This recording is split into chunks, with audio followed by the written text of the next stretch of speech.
Assalamualaikum warahmatullahi wabarakatuh. Sebelum kita kembali kepada kajian kita tentang Umar bin Khattab, kemarin selingan kita berkaitan dengan bulan Muharram. Kita dalam dua pertemuan itu membicarakan tentang tragedi yang menimpa Sayyidina Husain bin Ali bin Abi Thalib. Kita belum memberikan ulasan terakhirnya itu, ya, berkaitan dengan tragedi yang menimpa Sayyidina Husain. Jadi sebagai ulasannya, sebagai penutupnya, bahwa upacara memperingati tragedi yang selama ini dilakukan sedemikian rupa, kita melihatnya itu sebagai sesuatu yang berlebihan, ya, yang berada di luar dari sunnah Rasulullah, ada di luar dari ketentuan-ketentuan Islam. Bagaimana dalam memperingati kesedihan, ya, Sayyidina Husain sampai sedemikian rupa kita saksikan itu, kita lihat, ya, orang yang memperingati melukai di tubuhnya, ya, dengan benda tajam sehingga berdarah-darah, ya. Kemudian mereka, ya, berteriak-teriak menyebut nama Husain, itu, ya, berlebihan. Kalau misalnya memperingati seseorang sampai sedemikian rupa, tentu ada sosok atau pribadi yang lebih mulia dari Husain, seperti misalnya para nabi. Banyak nabi-nabi itu yang juga mengalami tragedi yang seperti itu, ya, dibunuh, ya, dibantai dan sebagainya. Tentu itu lebih berat diperingati sampai sedemikian rupa gitu. Tapi kan tidak. Begitu juga sahabat, kita bisa katakan seperti sahabat Umar bin Khattab, sahabat Utsman bin Affan, itu lebih mulia daripada Sayyidina Husain. Nah, kalau misalnya memperingati, ya, peristiwa yang menimpa Husain sampai sedemikian rupa, tentu ketika memperingati tragedi yang menimpa Umar bin Khattab, ya, tragedi yang menimpa Utsman bin Affan, tentu, ya, lebih dari itu. Nah, itulah bisa kita katakan itu berlebihannya, tidak dicontohkan hal seperti itu.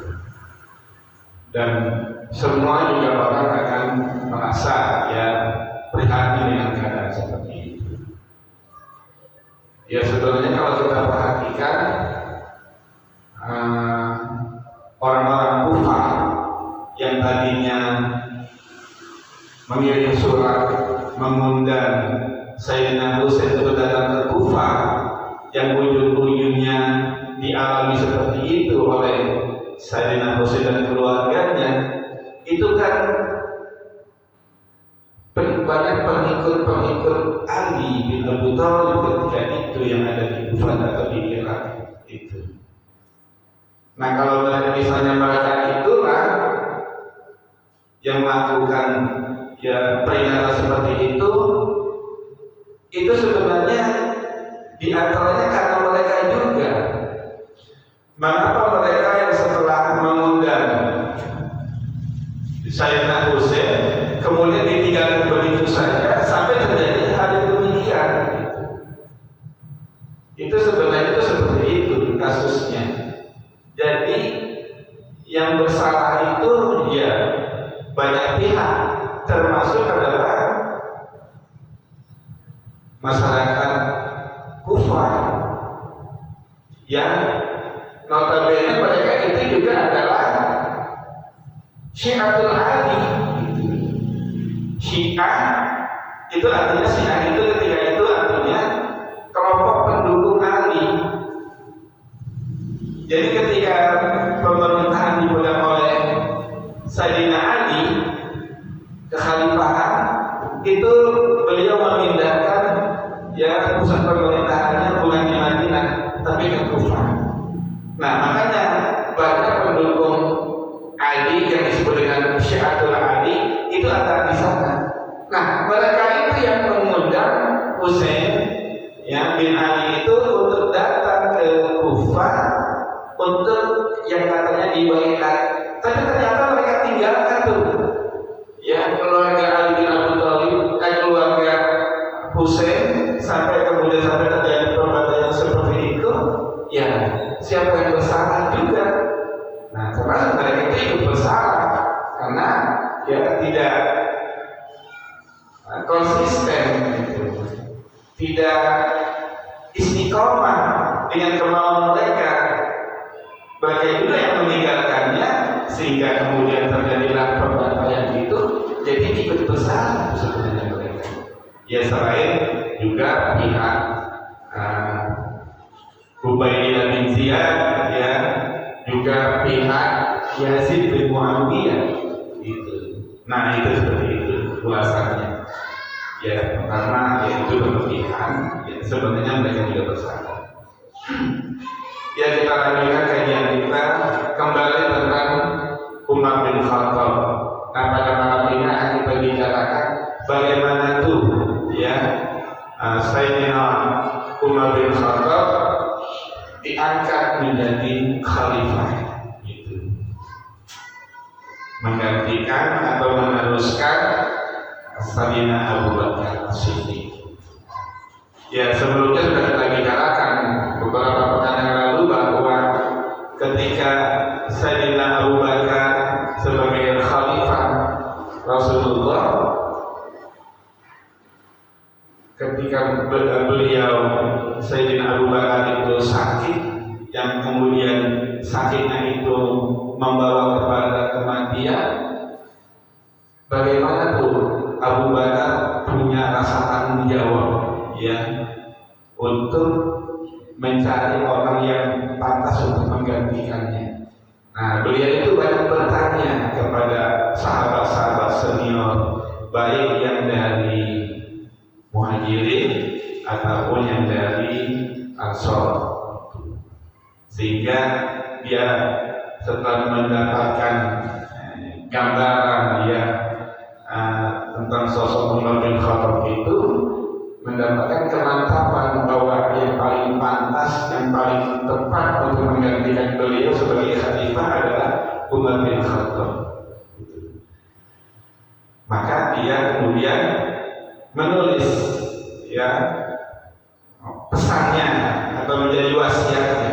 Tapi setelah bertanya, ya setelah bertanya-tanya kepada para sahabat-sahabat seniornya, yang sekali juga itu menjadi gambaran dia yang siapa yang terbaik, yang pantas untuk itu menjadikan penggantinya. Nah maka kemudian di tengah sakitnya yang sangat berat, Abu Bakar itu memanggil Utsman bin Affan gitu. Ya kemudian diminta kepada Utsman bin Affan untuk menuliskan apa yang menjadi keputusannya dalam menentukan siapa yang akan menjadi penggantinya. Nah dipanggillah Utsman bin Affan ya oleh Abu Bakar As-Siddiq di tengah rasa sakitnya yang sangat berat. Untuk apa dipanggil? Untuk menuliskan pesan-pesan secara verbal yang akan disampaikan oleh Abu Bakar kepada masyarakat nanti. Itu yang menulisnya adalah Utsman bin Affan. Nah, apa yang dipesankan, yang disampaikan oleh Abu Bakar As-Siddiq untuk menetapkan ya nama yang akan menjadi penggantinya? Pertama, beliau menyampaikan, ya Utsman, tulislah apa yang akan aku sampaikan ini. Pertama, Abu Bakar meminta ditulis Bismillahirrahmanirrahim. Tulisan ini adalah pesan yang ditulis ditulis oleh Abu Bakar bin Abu Quhafa menjelang akhir hidupnya di dunia yang akan ditinggalkannya, dan awal masanya di akhirat yang akan dimasukinya. Itu yang ditulis seperti itu. Yang ditulislah itu oleh Utsman bin Affan. Yang orang-orang kafir nanti akan mempercayai, orang-orang fasik akan meyakini, dan para pendusta akan membenarkan. Aku menunjuk khalifah pengganti untuk kalian setelahku, yaitu, nah ketika habis menyebutkan hal ini, aku menunjuk khalifah pengganti untuk kalian setelah aku, yaitu pingsan dia. Jadi belum sempat menyebutkan siapa itu tokohnya, pingsan, tidak sadarkan, ya, maka kemudian ya dibawa ke dalam. Belum selesai gitu.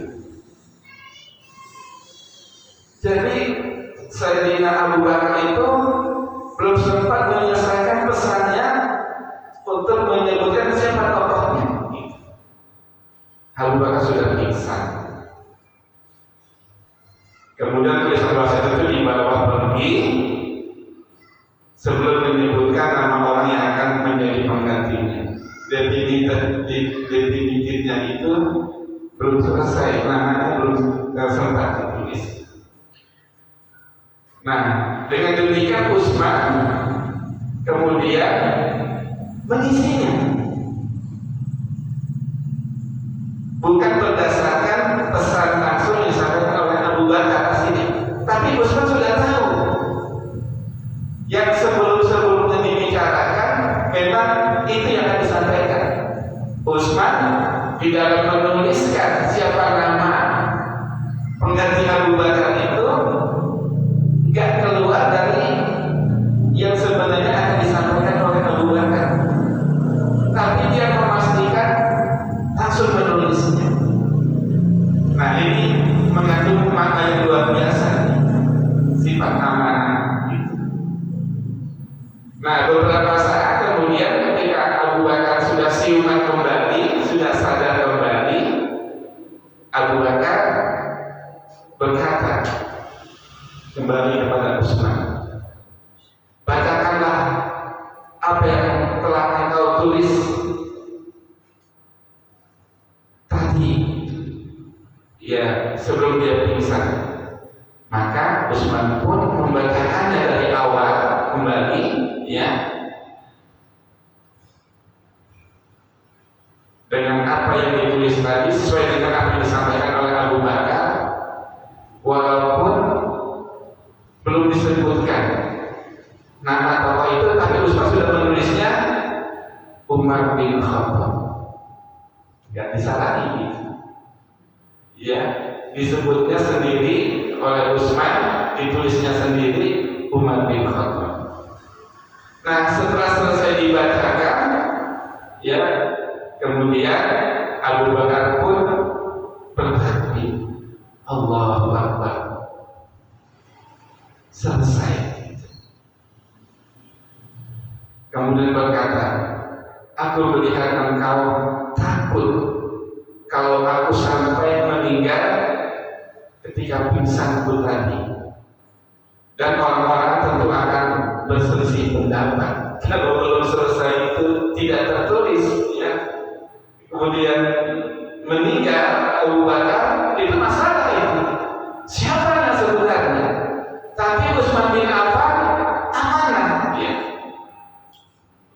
Walaupun belum disebutkan kebun pingsan, yang ditulis itu Umar bin Khattab. Makanya kemudian Abu Bakar berkata, semoga Allah memberikan ganjaran atas keislamanmu dan kebaikanmu. Sebenarnya, ya Utsman, engkau juga sanggup menjadi khalifah. Artinya kalau dia tulis namanya, ya jelas dia tidak amanah. itu juga boleh. Itu tapi tidak. Utsman tidak melakukan. Nah ini dikatakan oleh Abu Bakar sebagai apresiasi. Nah kemudian Abu Bakar meminta kembali kepada Utsman untuk menulis penutup dari wasiat itu dengan berkata, dengarkanlah dan taatilah. Ini maksudnya nanti kepada jamaah, kepada kaum muslimin atas wasiat yang ditulis oleh Utsman bin Affan atas perintah dia itu agar didengarkan dan ditaati. Sungguh aku belum cukup memberikan kebaikan kepada Allah, memberikan kebaikan kepada Rasulnya, kepada agamanya, diriku dan kalian. Meskipun cukup, maka itu hanyalah sangkaanku dan yang aku ketahui tentangnya. Jika memang masih belum cukup, setiap orang akan mendapat hasil usahanya. Aku hanya ingin kebaikan dan aku tidak mengetahui akan hal yang gaib. Nah kemudian orang-orang zalim kelak akan mengetahui kemana mereka akan kembali. Nah kemudian dia sampaikan, wassalamualaikum warahmatullahi wabarakatuh. Ditambahkan oleh Abu Bakar meminta Utsman untuk menstempelnya tulisan tersebut, lalu membawa keluar. Jamaah sudah menunggu, ya. Utsman ditemani oleh, ketika itu ditemani oleh Umar bin Khattab, ditemani oleh Usaid bin Hudayr, ditemani oleh Usaid bin Sa'iyah Al-Quraizi. Mereka semuanya belum tahu itu isinya apa, termasuk Umar bin Khattab itu belum tahu isinya apa. Kemudian dibacakanlah surat wasiat itu, ya. Kemudian Utsman radhiyallahu anhu berkata, apakah kalian akan membaiat orang yang namanya tercantum dalam tulisan ini? Maka kaum muslimin kemudian menjawab, ya, kami akan membaiatnya. Artinya mereka itu tidak berselisih, semuanya menerima itu. Walaupun sebelum ditulis surat wasiat ini ada pertanyaan-pertanyaan itu seperti sudah kita bicarakan. Sampai pertanyaan itu bentuknya, ya, Khalifah Rasulullah itu, apakah kau bisa nanti mempertanggungjawabkannya kepada Allah Subhanahu wa Ta'ala atas nama yang kau tentukan itu? Ya, Abu Bakar bilang, aku telah berusaha untuk mendapatkan orang yang terbaik. Nah itu seperti itu.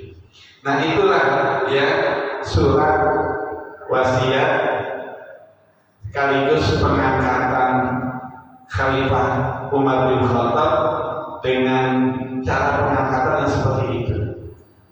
Kalau pengangkatan Abu Bakar kan dengan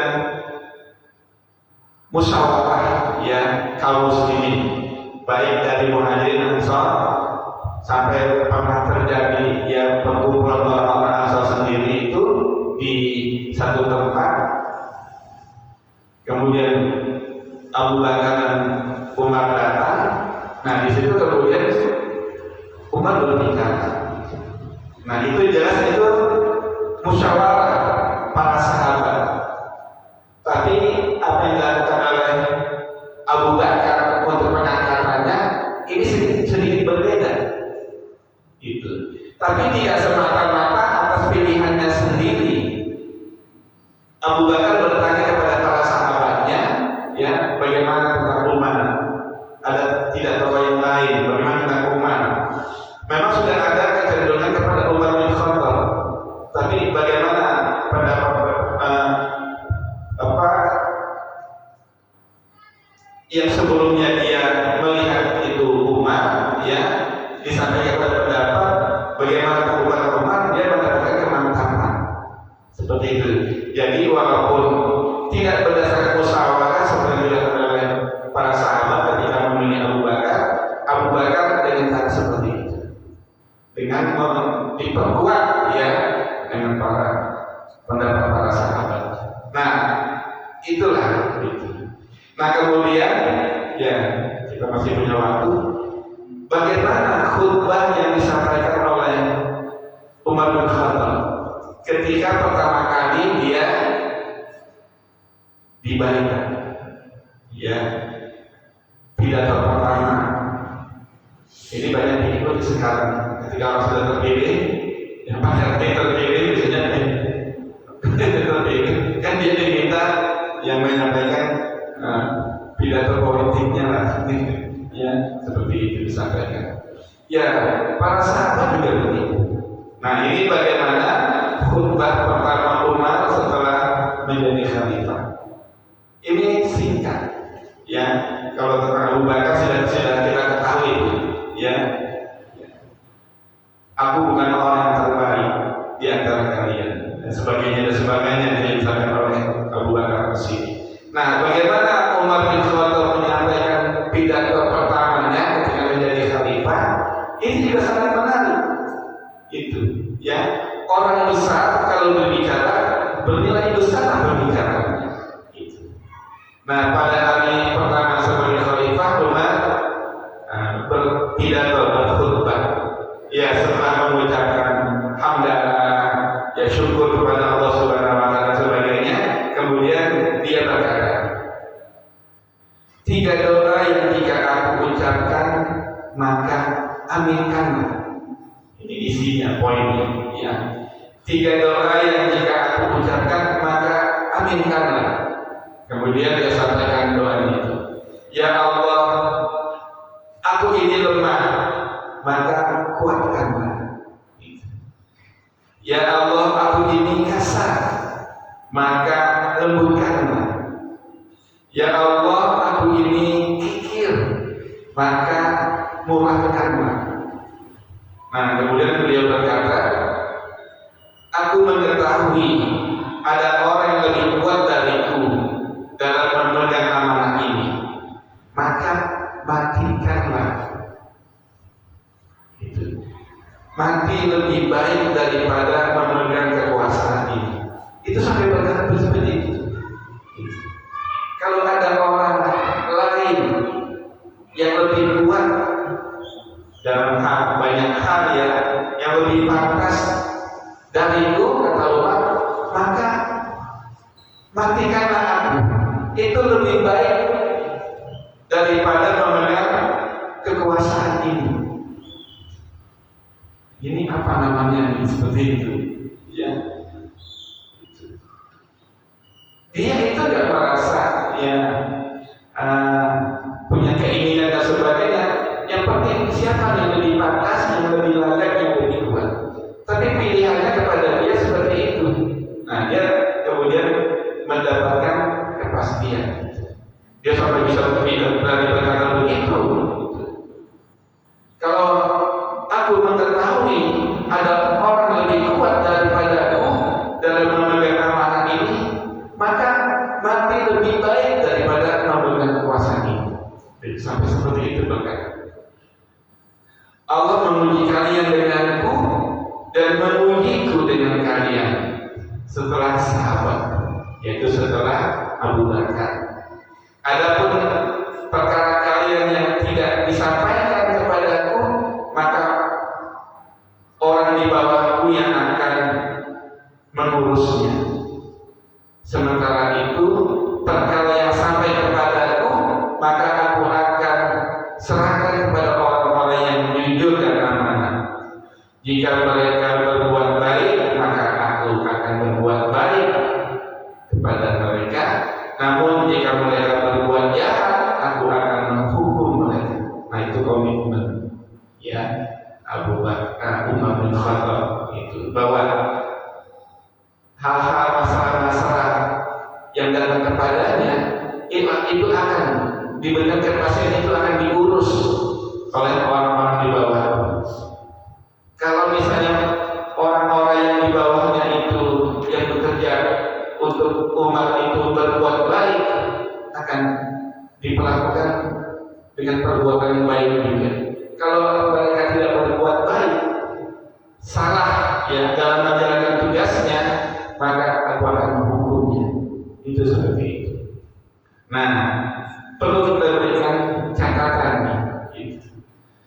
pertama apa yang dilakukan oleh Utsman. Kalau dalam dunia sekarang ini riskan sekali itu ketika wasiatnya belum selesai, nama tokohnya belum ditulis, waduh, masalah gitu. Tapi kita lihat di sini bagaimana amanahnya Utsman bin Affan. Ya, dia tahu memang yang akan disebutkan oleh Umar itu, oleh Abu Bakar itu adalah Umar bin Khattab. Itu. Maka cepat-cepat ditulis, nggak ditunda-tunda. Kenapa? Ya tidak ada pikiran yang ke arah sana. Jadi peluang untuk ini untuk itu berubah pikiran sebagainya ditutup, langsung cepat-cepat ditulis saja Umar bin Khattab, sehingga nggak ada gangguan, nggak ada godaan, karena kekuasaan itu besar sekali daya tariknya. Itu kita lihat, ya, bagaimana Utsman bin Affan menutup peluang termasuk pada dirinya sendiri untuk tidak berbuat benar. Itu. Nah, ini perlu kita contoh ini. Itu. Ya, banyak hal sering kita itu tergoda. Ya, kesempatan ini, kesempatan itu, peluang ini, peluang itu, tutup saja itu. Langsung dengan dituliskan Umar bin Khattab ditutup. Nah, itu yang pertama. Kemudian bagaimana Abu Bakar itu walaupun dalam keadaan sakit berat sampai pingsan seperti itu artinya sakitnya sudah berat sekali, panasnya tinggi sekali. Tapi Abu Bakar ingin menyelesaikan masalah itu dengan baik, agar selesai, tidak bisa menimbulkan, tidak akan menimbulkan masalah. Ya, bagi orang yang menjabat, yang bertugas besar, yang berkaitan dengan kepentingan orang banyak, ketika dia akan mengerjakannya, dia harus melakukan dengan sebaik-baiknya. Dipersiapkan tugasnya itu, amanahnya itu dengan sebaik-baiknya, agar dia bisa melakukannya dengan maksimal. Begitu juga kalau sudah selesai, ya, dia sudah merasakan selesai. Ya, seperti pada umumnya orang yang akan meninggal itu, apalagi para pemimpin, dia punya apa dulu berarti? Firasat. Ya, firasat di perasaan itu. Nah, sudah diinformasikan secara isyarat, maka dia tahu itu, maka diupayakan sampai sedemikian rupa itu Abu Bakar menuliskan wasiat itu, dia nanti tidak ada hal yang menggantung yang menjadi peluang terjadinya kekisruhan, chaos itu di dalam kekuasaan itu luar biasa. Makanya bagaimanapun Abu Bakar menyelesaikan, ya, dengan minta dituliskan. Nah, yang ketiga yang tidak kalah pentingnya, nah, kita bisa mendapatkan satu pemahaman yang mungkin baru tentang Bismillah. Jadi Abu Bakar menuliskan wasiatnya itu dengan Bismillahirrahmanirrahim. Ini kan awal-awal, ya, sunnah menuliskan Bismillahirrahmanirrahim. Itu jangan dianggap hanya berarti dengan menyebut nama Allah yang Maha Pengasih lagi Maha Penyayang. Tapi maksudnya adalah komitmen. Ya, bukan sekedar dengan menyebut nama Allah, tapi komitmen bahwa itu dilakukan atas nama Allah, bahwa itu dilakukan demi Allah, gitu. Bahwa itu dilakukan untuk Allah. Kalau istilahnya lillah, gitu. Ya, seperti sering yang kita baca, inna sholati wa nusuki wa mahyaya wa mamati lillahi rabbil alamin. Itu. Jadi bismillah yang sering mudah kita ucapkan bukan hanya maknanya dengan menyebut nama Allah, tapi di situ adalah komitmen bahwa itu dilakukan demi Allah, lillah, untuk Allah. Itu. Sehingga semuanya menjadi didasari oleh keikhlasan, ibadah yang ikhlas.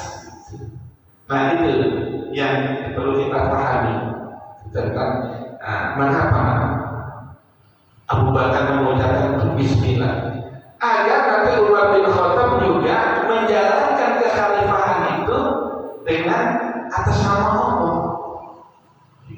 sehingga tertutup kemungkinan ada kepentingan pribadi dan sebagainya itu untuk menutup hal seperti itu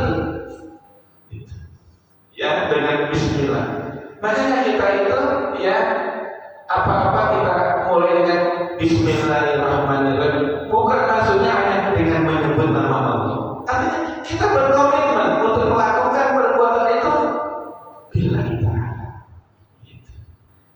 karena Allah. Seperti kita membaca inna sholati, sungguhnya sholatku, wa nusuki, ibadah, wa mahyaya wa mamati, hidup dan matiku lillahi ta'ala, karena Allah Ta'ala. Jadi itu akan semua bernilai ibadah, itu nilai ibadah yang tinggi, apalagi ketika memegang kekuasaan, karena kekuasaan itu daya tariknya itu luar biasa, itu untuk menyimpan, untuk berlebihan dan sebagainya. Makanya didasari, ya, segera cepat-cepat didasari dengan ini untuk Allah, ini dalam rangka lillahi ta'ala. Nah itu.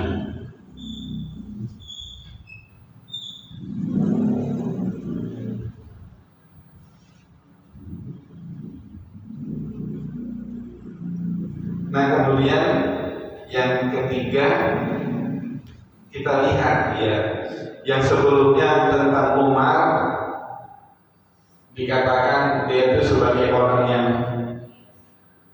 kasar, itu diakui dalam pidatonya itu setelah dia berkata ya Allah, aku ini lemah maka kuatkanlah.